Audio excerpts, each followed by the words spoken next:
Well, thanks, Alex. So it's great to have an opportunity to speak to you. So as I was saying, Legend Life After 40 is all about meeting interesting people with an inspiring story. And I certainly think you kind of fit the bill.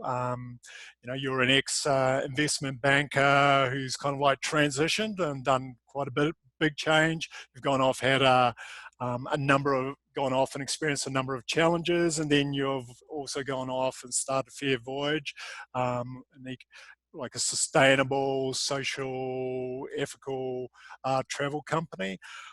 So I guess there'll be a lot of people who would be interested in understanding a little bit more about how you made that change. Traditional kind of like life, and then making a change to something a little bit more different. So I'm hoping you can share a little bit about how that all kind of came about. Sure, I'd be most happy to. And let me just say thanks, Damien, for having me. I'm very honored to be here with you on your podcast or your show. So how did I change from investment banking to becoming an ethical, sustainable travel founder and creating a company in impact, which is very different from investment banking? The long story short is that it was not one event. It was a process that took, I would say, more or less a year. And it all happened because of a trip. It was my first trip to Africa. I decided to climb Mount Kilimanjaro in Tanzania. During my trip, I became aware of the exploitation of porters working on the mountain. So I don't know if you're probably familiar, I'm not sure how your audience is familiar with mountain climbs, or specifically Mount Kilimanjaro. More people are familiar with the Himalayas and the term of Sherpas, who carry gear for tourist trekkers or climbers, and the same happens on Mount Kilimanjaro. It takes about a week to go up there. You can't buy anything up there, so you need to carry all the food, the tents, the supplies that you need throughout a week. And that's why there are porters, people who carry the stuff employed in the tourism industry. And when I was climbing the mountain, and not just because I was climbing it, but because I also had a crazy idea to write a book about my experience, and that idea I already had before the climb. So I did a lot of research about the industry, and I became a bit of a nerd about that specific mountain. And so I learned about the exploitation of porters, and because of my book, I was researching and looking deeper. And it really frustrated me and touched me. So the situation is that people, they don't get paid what they are promised. They sometimes only get one miserable meal for the entire day for all the hard work they do. When they fall sick or have an accident, they may not be assisted with descent. And when I climbed the mountain, I learned such a story from my own tour guide, who, when he initially started to work as a porter, he had such an issue that he got sick on the mountain. It was very high up. It was around 0 freezing degrees, and it started to snow, and he was sick, and he fainted and fell into the snow, and people just kept walking and left him lying there. And he only survived because another tourist group found him and then saved his life. And so hearing such a story kind of put the human face to statistics and to numbers, and created this emotional connection for me. So that was a big frustration. And then when I came back home, and because I was researching my book, I was researching more. I wanted to find out what's going on. And I found that companies responsible for such exploitation, when you look online, you only find the best reviews on common traveler platforms. And so I realized, okay, actually travelers don't know what's going on. And then I wanted to publish a lot of things I had learned on the trip, also because I was interviewing a lot of people and doing kind of hidden research for my book. And I was threatened in a well-meaning way by some people that I should not publish what I came to learn. And I was told that I could get sued by certain companies. And I was like, okay, let them sue me. I'm in Switzerland, I'm safe. Then at least I have proof. But then it went into, well, you know, your local guide and people locally could get into trouble. And then I felt like, okay, what do I do? I learned things, I can't share it. So I became really frustrated about that lack of transparency in the industry. And then it was a long process of finishing the book, altogether about a year, and doing a course in social entrepreneurship, which was also by coincidence. I did an online course in social entrepreneurship where I developed a business case for solving this problem. And by the time I finished that social entrepreneurship course, I had already been on this topic for a year. So it was really a process of an entire year. But then we developed this business case, this social business case, how to solve this problem. And it just made click. And I intuitively felt that this was what I should be doing. Cool. And so I resigned from my career to see if I could make a difference. Yeah, oh, brilliant. So let's go back to Kilimanjaro. So how did you make the decision that Kilimanjaro is an experience? Because from what I've read about you, you weren't necessarily adventurous. You're like, obviously, you've traveled extensively, you lived in a number of different countries, but adventure travel wasn't something which was something you were familiar with, but then you decided, well, I'm going to climb Mount Kilimanjaro, which is, out of sight of the world.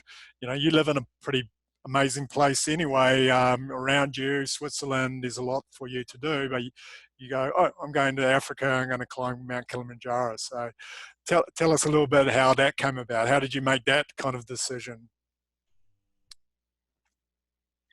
Yeah, that's also, it was a long process of making the decision. I cannot rationally explain it. So how it happened is, at that time, I was about to get married and have children. And with my partner back then, we were planning kind of, what kind of trip should we do before we have children and then can't travel for a long time? So back then, having children seemed like, okay, the end of travel, which now I know is not true. But that was kind of the idea back then. And so I went through all the bucket list destinations I still wanted to see while I was younger. Yeah. And somehow Tanzania popped up because there is Mount Kilimanjaro, which is the tallest mountain in Africa and the tallest mountain that you can go up in altitude without having technical mountaineering skills, which I don't have. Yeah. There is the Serengeti, where you can see the African wildlife. So it's a big nature reserve, a big nature park. And there is Zanzibar with its pristine white sandy beaches and exotic island. And it sounds to me just absolutely fascinating to go to Tanzania and have all these three very different and unique experiences in one trip. And somehow back then I got this idea stuck in my head, I should go there. And my partner back then didn't want to do it for various reasons, like that you have to be camping up there, there is no shower, no proper bathrooms. Yeah. And even though he was a camper and I was not, he thought it was too insane to do that. And so it was made we wouldn't do it, but then long story short, the relationship fell apart, and then I kind of didn't have an excuse not to do it. So yeah, it was a bit like a search for bucket list destination that brought me to Tanzania initially. Okay, excellent. So you enjoyed the experience, obviously, because it's led you on to building your business. If a person like myself, who it's on my bucket list, but I haven't actually crossed it off, so what advice would you give to anyone looking to plan this trip? I would say just do it. I had a lot of, before I went up the mountain, I was really scared. I was scared of the altitude, and I was scared of it being cold and how it would be to be out there in the wild. And I had a lot of ideas that I just made up in my head. And after I went up the mountain, and it was very different from how I imagined it. And so you only find out by doing it. And I think that also, well, I wouldn't say necessarily that every single person should or has to go up there, but I think if there is something pulling us and we really want to do it, then there's no reason to postpone it. Of course, I mean, it takes time. People need to be prepared, reasonably fit. When you make the trip over to East Africa, you want to make sure that you don't just climb the mountain, but maybe combine it with a safari or another experience. So you're not going to do it just in an instant. But if you can have, if you can block say 2 weeks vacation and you have the finances to do it, my advice would be to just do it. Plan ahead a bit, depending on how much experience you have outdoors and being in altitudes and camping. For me, I was a completely newbie in all matters, and I planned about a year ahead because I wanted to research everything, and it was a big project for me. But if you have been camping or you're used to trekking long distance, and you already have all the gear, then maybe it's not such a big experience. So just speaking of my experience now as in selling the trips, we have had people who book and were off within, I think in the most extreme case, within 2 days of booking, the person went and flew to Tanzania, which seemed a bit extreme to me, but he was very well prepared. So it doesn't mean everyone has to prepare a year, but I think on average, leave maybe 6 months to prepare. To sort out the gear and get trained and all the vaccinations and everything you need. But my advice would be just do it. Don't wait around. And if you, like in my case, I was afraid of being alone, and I didn't want to be alone up there with some guy I never met before. So I wanted to join a group, and there's a lot of groups out there you can join.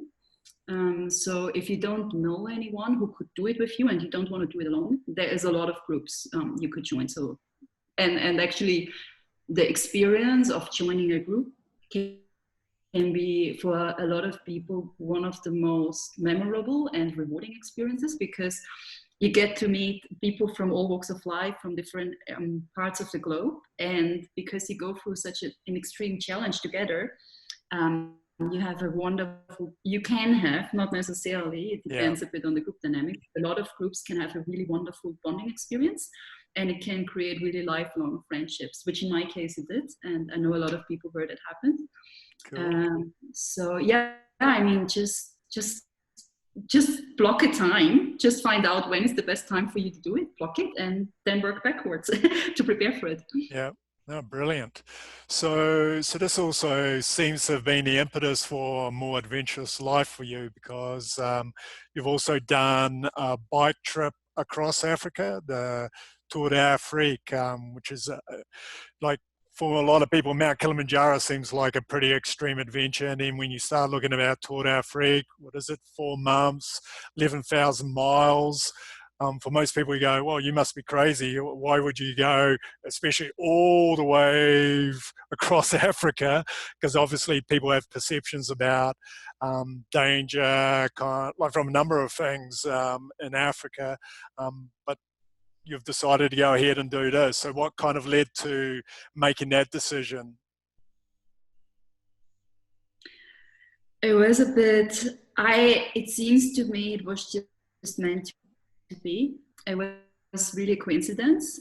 So after Kilimanjaro, I had 2 experiences that shaped me, or 2 leftover feelings after climbing Kilimanjaro. One was, I had prepared for the climb. I'm not a marathon runner or anything, but I was reasonably fit. I went for my runs and worked out a bit. And for me, climbing Mount Kilimanjaro just seemed physically easy, which was a surprise to me, because I never thought of myself as an athletic person, but I really felt it was almost, physically speaking, too easy for me. Also because I happened to be one of the people who handle altitude fairly well, which is something you don't know until you're there, but I happen to deal with it quite well in altitude. So I was looking for a bigger physical challenge because I felt under-challenged when I did this. And the second thing that happened is, so it was my first time to Africa. I realized how wrong my ideas and preconceptions of Africa, or specifically in that case Tanzania, had been. And I just wanted to see more of the continent. And then it was really by coincidence that someone told me about Tour d'Afrique. And so I learned, that was shortly after the climb, that it is possible to cycle from Cairo to Cape Town. Yeah. I thought this would be nuts and impossible, but I was told that it's possible even for normal humans to do. and something, I just heard it. There was just over lunch and it made click, and I kind of decided that day, I was just hooked. I wanted to do it. I dropped everything and just went straight into researching the trip. It still took me a month of researching then whether I should really do it and whether it's safe and all of that. But it was an instant, it was intuition. I think some things just feel right. And I just felt that I wanted and had to do it. And for whatever reason, I was not a cyclist. I loved the challenge of doing something extreme and see whether if I can do it, then it was almost like making impossible possible. And so I just loved the challenge of doing it. But I think it was a bit of following my heart. It was not a rational decision. No, excellent. Well, a lot of bucket list experiences are not very rational. They're kind of more intuitive, aren't they? They kind of resonate with you. So bucket list is very personal. You don't have to do what everyone else does. You find something that kind of works for you. So what, you must have had lots of memorable experiences. Which ones kind of stand out? I mean, over 4 months, pretty extreme, small group of people. You would have had some pretty amazing experiences. So which ones are the most memorable? It's an interesting question. You know, in hindsight, the most memorable are the days that were the hardest. It was the days in Sudan when we had 50 degrees Celsius in the Sahel. And I really thought I couldn't even walk a single step further. And I still kept going, and it was really tough. And in hindsight, I have the warmest memories of Sudan. Just because it was difficult and it was far out, and it was hard, and it was also, the people were very different from how I had imagined. They were very peaceful, and it was just a pleasant place to be in, other than the heat. And then there were other days that I remember very fondly. For example, we had a day in Malawi. I had no idea that Malawi is as hilly as Switzerland, and it can get pretty cold there, and it was hailing and stormy all day long, and I couldn't feel my fingers anymore, and still somehow I kept pushing up that hill against all odds and shivering, and just hardened up and did it. And we had another such day in Botswana when it was just, we did 200 kilometers on a day, and it was just raining and cold and miserable all day long, and I just somehow managed to have the energy to push myself to keep going and not stop. And so in hindsight or afterwards, what I remember the most, or what I found the most rewarding, is the experience of not giving up and pushing through, and then being really proud that we did something that we previously might have thought is impossible. Yeah. And it's also these experiences that afterwards, that I keep thinking back to whenever I go through a challenging time. I like to think of these experiences because they remind me of what's possible if we just keep going. And so I find the toughest usually being the most rewarding afterwards. Yeah. No, excellent.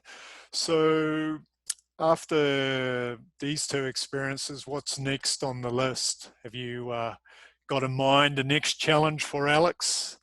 Some next extreme adventure? I have adventures I'd love to do. Like, for example, I would love to cycle from Beijing to Istanbul. It's another epic cycling trip. It's even longer than Tour de Afrique for Africa. I would like to climb all kinds of mountains, but for now I'll focus more on what's relevant for Fair Voyage, for the camp that I'm building. And I think one experience, so I might be going back to Kilimanjaro and do crazy difficult route. Yep. So there's different ways to go up there, and I'd like to challenge myself on a difficult one and do it in a small group. And I would be really excited about doing a more off the beaten track in Nepal, perhaps in the Annapurna region, and doing that with a small group that we bring there. So that would be, I think, my next exciting ones. Either go back to Kili on a tough climb, or or do Nepal. I'm not sure yet which one will come first, but it would probably be either one of those. Okay, cool. And Africa, you're pretty well versed in Africa now. So for someone like myself, like I've just been to South Africa at this particular point of time, what recommendations would you have? Like, what are your favorite destinations and experiences? Like, obviously, Tour d'Afrique's pretty cool, Kilimanjaro, but what other things would you recommend to someone like myself or anyone else who might be listening to this based on your experience? It really depends what makes your heart beat. There is so many experiences you can have. So if you are into wildlife, I definitely recommend East Africa, Kenya, Tanzania. If you're into a little bit of trekking as well, you can go mountain gorilla trekking in Rwanda or Uganda. So for wildlife, I'd recommend East Africa. You can do amazing scuba diving with whale sharks and all kind of wildlife, turtles and whatever you want to see. Yeah. Pretty much all along the coast from East Africa down to Mozambique, or even in South Africa where it gets a bit colder there.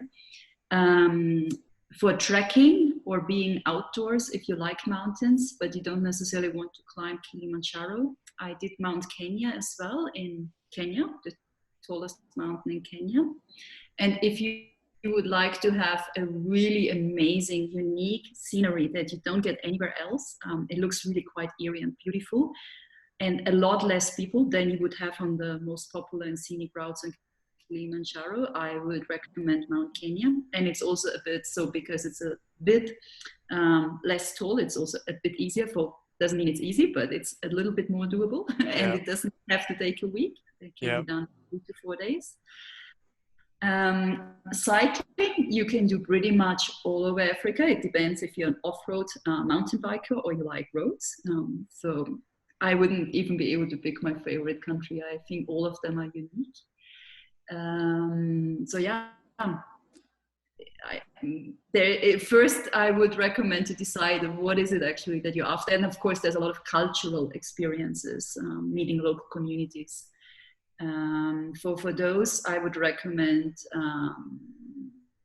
it depends a bit, like if you do a cultural experience for just a day or two, it can be quite touristy. Yeah. So it really depends if you really want to do it and do it properly then with a real homestay.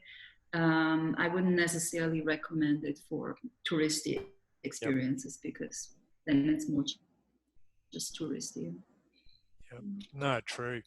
I guess most of the audience would be looking to attend to. They're looking for something a little bit more like what you're into, a little bit more the real experience, as opposed to people who just want to check off the list and say, I've done something, but they've never really had their experience. They went to a hotel, they got out, went into a tour bus, had a quick look, and then came back and said, yep, I've done that. So I think people like us look to more to feel the place and get more in touch with what the local life is actually like and the real experience. I think that kind of resonates a lot more with people who would be listening to us. So that's cool. So what I'd like to now is like switch tack a little bit and then talk a little bit about your company. So I have a little bit of an idea about it, but I guess you're better equipped to kind of like explain it. So my helicopter view is it's a platform for people interested in sustainable, social and ethical type travel. Is that right? Something along those lines? That's right. So we specialize on multi-day trips to mid and lower income countries. So Africa, Latin America, Asia predominantly destinations where you don't just go and book a flight and a hotel and off you go, but you need a bit of assistance because of safety, because of local regulations. You're not just, most people wouldn't just go backpacking, but want to join a bit more of an organized, safe experience. And our niche, or what we are doing in the field of sustainability and ethics, is we are working with responsible local companies who are organizing these trips. And we are making sure with our partners that they are being independently verified for highest sustainability and fair treatment practices, so that they treat their people fairly, that they respect the environment, energy efficiency, and so forth. Holistic, sustainable. So it's only just coming in tourism, and especially in Africa, it's a fairly new thing. That the thinking behind it is, if people say we are sustainable, we have to prove it through third-party independent checks, independent audits, where auditors really go on site and check how it really is, not just the company saying it, but actually being verified. And so that's our concept, to empower these verified, responsible local entrepreneurs that can really prove for third-party audit that they are committed to sustainability, and connect them with international travelers. Okay. And then the audience, the end customer, the traveler, what kind of people, what markets do they come from? So far, and that's also what we will be sticking to over the near term, everything we do is in English. And so even though we're based out of Switzerland in Europe, we happened to mostly attract native English speaking clientele. Most of our clients have been from North America, US, Canada, Australians, expats globally from popular expat destinations, be it in Dubai or Singapore, Hong Kong, and Switzerland, because we're based in Switzerland. In terms of age, we've really had everything from just over 20 to, I think the oldest was just above 60. The sweet spot, however, is, I would say, 35 to 50, around that on average. And in terms of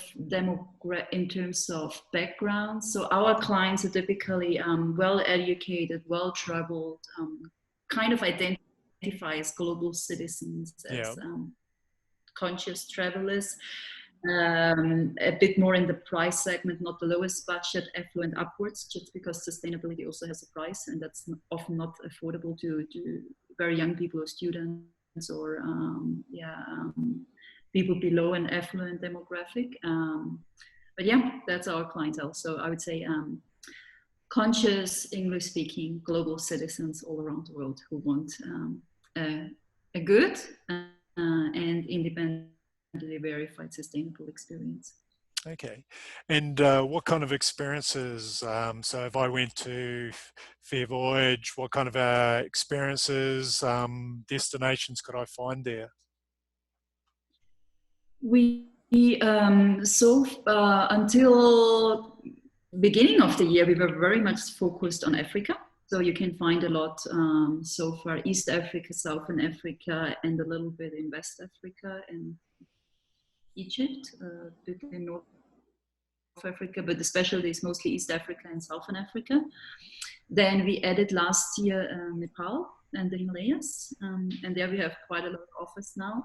And this year we expanded across Southeast Asia.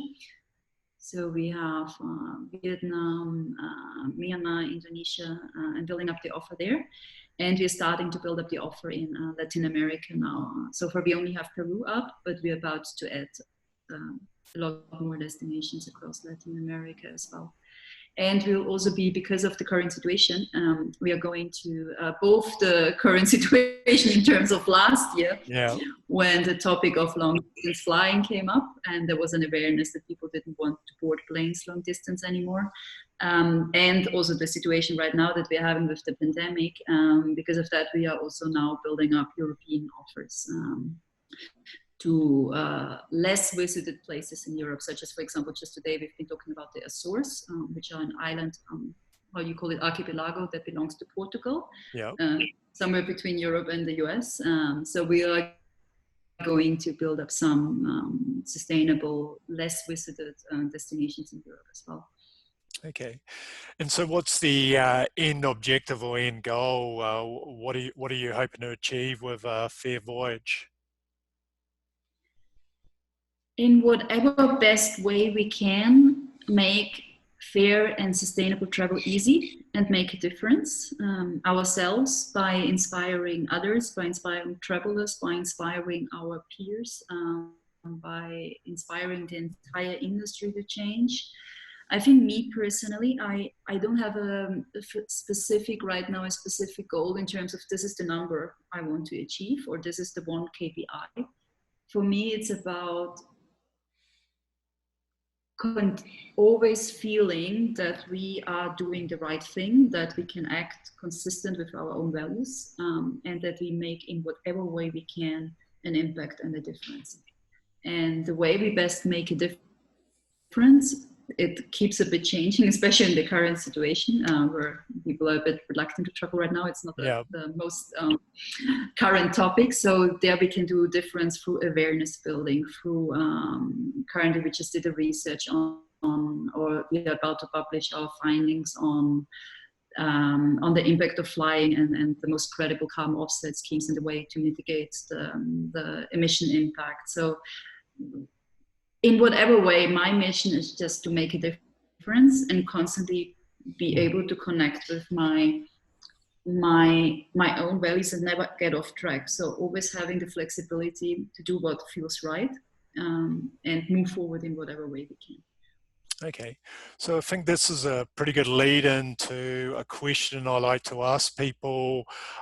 So what's your definition of, in our case we call it a legend life or your best life. So what's your definition of living your best life? The best life is a life without regrets, a life where you do what you want to do, even at the risk of failing. And you look back and you're proud of yourself for no matter what happened, you're happy and fulfilled because you did it and you've tried it and you've lived it all and given it your best. That's my definition of a good life. And you always staying true to what you want, your intuition, your values, what feels right to us, and giving it our best shot. We only have one shot at this, right? So every single day, giving it the best we can. So what would you say to someone who's right now probably where you were before you started, maybe not feeling very fulfilled, not feeling that their life is very meaningful or lacking something? So what would your advice be to that person who's sitting in his office, or she's sitting in her office right now, or living in a family life and just not feeling that happy? What would your advice to them be?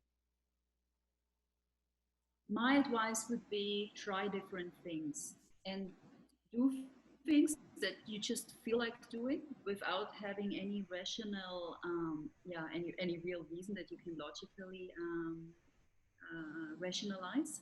Just go with what feels right, and you will be surprised. I have become a big believer that when we follow what feels right to us and what our intuition and our heart tells us, and it can be some crazy hobby or a cooking course, or you always wanted to go visit this particular city in your country, or you feel like you want to join a course or learn a new language, whatever it is, follow that intuition, even you don't know where it will lead you. But my experience has been, as long as we follow our intuition, that will then somehow lead us on the right path.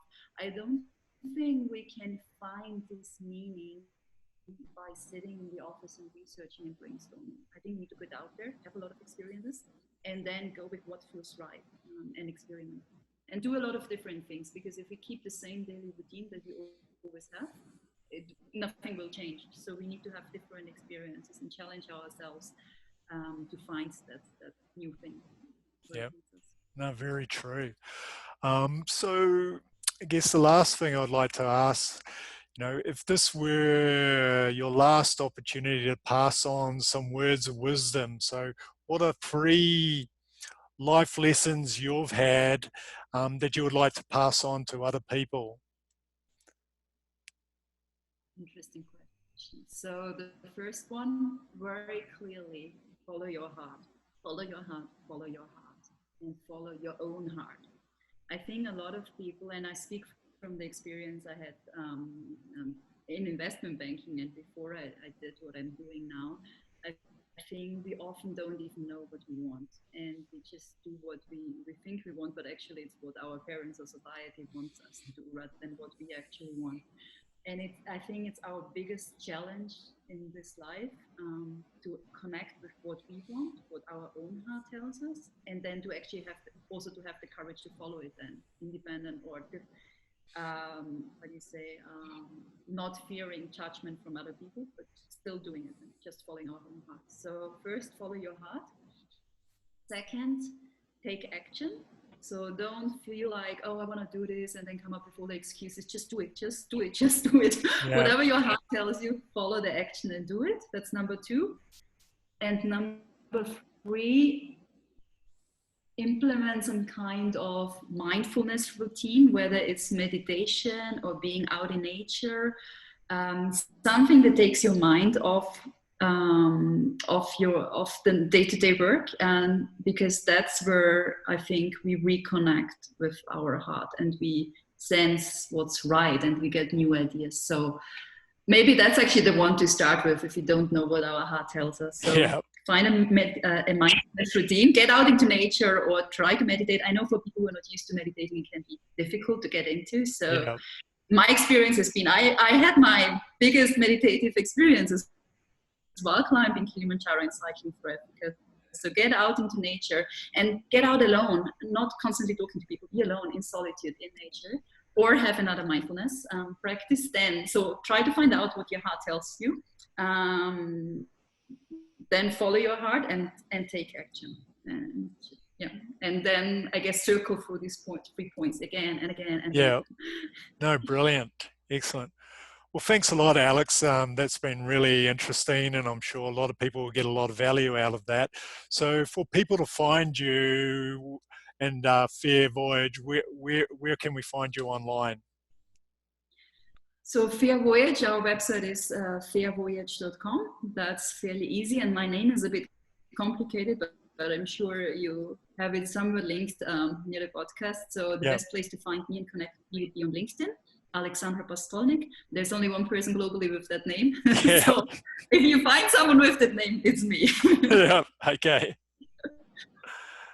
No, very good. Well, thanks again, and it's been a pleasure talking to you.